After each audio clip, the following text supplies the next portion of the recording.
Okay, a quick review of the Ultra Micro T-28 Trojan. This is it. It comes in the box. It comes with a DC quick charger for the LiPo, which runs on a provided set of 4 AA batteries. I particularly don't use them because I use a IMAX V6 charger. This one I don't think charges the batteries all the way every time, just due to the fact that the AA's run out. The plane itself comes packaged in this box that you can use to transport the plane, but the downside is the wheels that the plane comes with have to be removed to put in the box. So they pop off like this. This one just pulls straight out of the bottom, but be careful.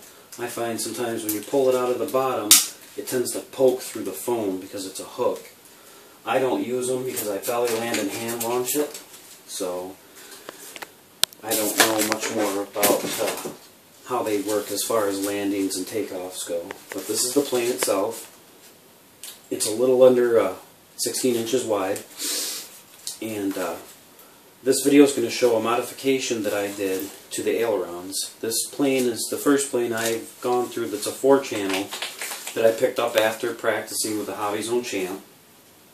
And once I flew this for a while, and you people that have these planes will realize that it doesn't roll very good. It does, but it's very, very slow, and by the time you get about here in your roll, it's lost so much altitude that it's quite scary because it drops so fast, and you have to be so high up to successfully do it that it's hard to see. So what I did is I took, if you look inside the plane here, there will be a little piece right here that goes on, and it doesn't mention this at all in the manual, but there is another hole provided already in there that you can move this piece just by pulling the bottom, and you lift the piece out. And it can go in the other hole. But what I found was I went from this hole to this hole is 4 millimeters. I went an additional 4 millimeters and used a small sewing needle to poke an additional hole in it. Upon doing that, it increased the throws substantially. The typical throws were about here and here, not very much. Now they're about there and there. You probably gained, 8 to 9 degrees of angle, and it rolls like you would imagine the plane could roll. I mean, it quickly will roll right to left. It likes to do a clockwise roll better than it does counterclockwise.